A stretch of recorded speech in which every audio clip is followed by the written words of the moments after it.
Hello, welcome everybody. We're glad to have you back. I'm your host, Karen Lucero. And I'm Cesar Rios, and welcome to another Talk of the Week. Today we're talking with UTRGV student leader and current KVAQ TV station manager, Verilu Infante. Good evening, Verilu. Thank you for joining us. Thank you for having me. I'm glad to be here. Could you introduce yourself for us and tell us about how you came to be the station manager for KVAQ TV? So, as you've stated, I am the station manager for KVAQ TV. I am currently a UTRGV student and I am a sophomore. Next semester, I will be a junior. I was hired into student media originally as a reporter for what now is KVAQ TV, formerly known as UTRGV TV. I was hired straight out of high school.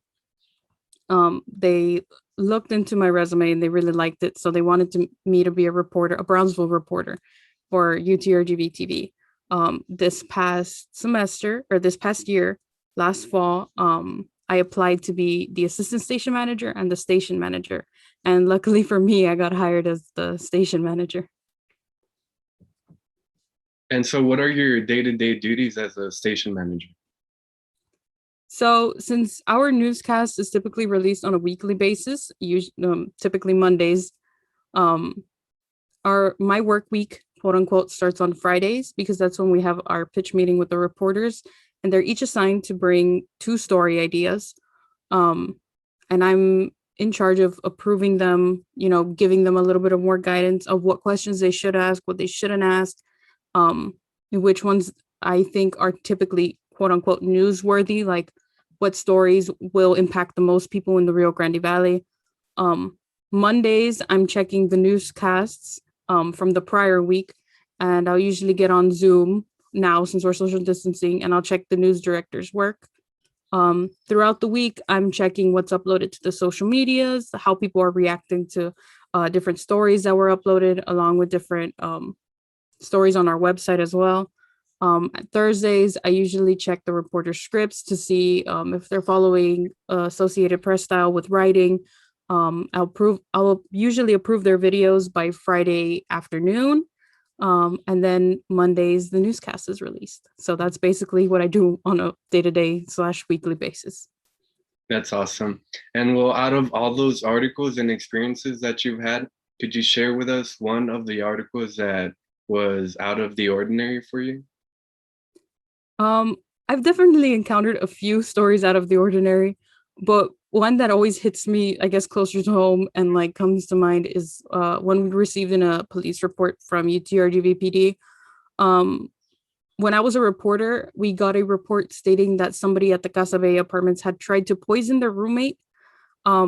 Basically, the report said that we looked more into it. We got an interview with the police chief, and he basically told us that these 2 roommates had a bit of tension. We weren't told why, but they had a bit of like upset tension towards one another. And one morning, one of them woke up, poured themselves a glass of orange juice, and I guess when they weren't looking, the other roommate had poured laundry detergent in it.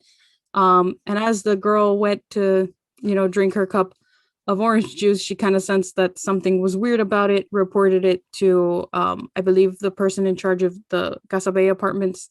They contacted PD and they found out that, the girl had intentionally tried to poison her roommate.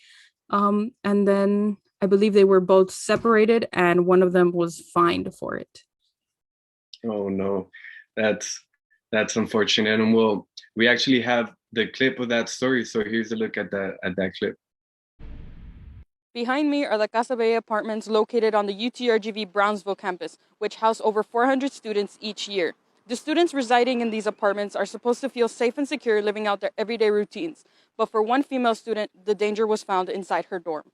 The female student was about to drink her cup of orange juice, tasted it, and found it was bitter. She eventually discovered her roommate poured laundry detergent into the beverage. According to UTRGV Chief of Police Raul Munguia, the roommates' intentions were unknown, but there was discourse between the 2 before the incident occurred, and they no longer lived together.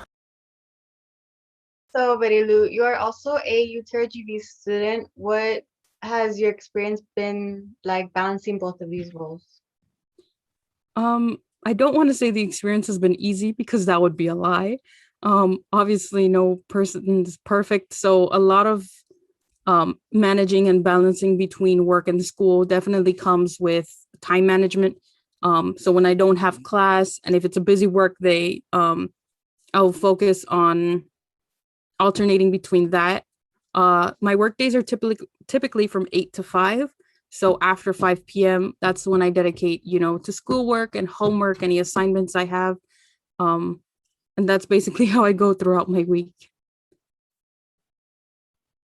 Before we start wrapping up, is there anything else you'd like to say?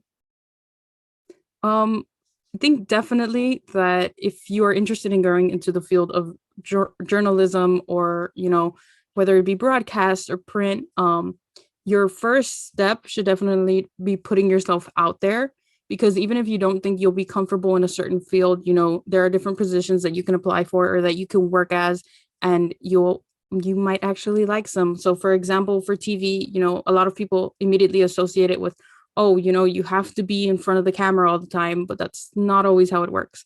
So as I've stated previously, we do have a news director, and her job is basically just editing the newscast together, editing graphics for social media, so she's not always on camera. So I think if you're interested in working in the field of like journalism, mass comm, definitely put yourself out there, try out different jobs, try out different areas of work within mass communication, and see which one fits best for you, because you never know, you might end up liking something you didn't think you would in the first place. Well, thank you so much for joining us, Marilu, and thank you for that insight. We really appreciate you being here with us at Talk of the Week, and thank you for everyone watching at home. Y'all have a good night.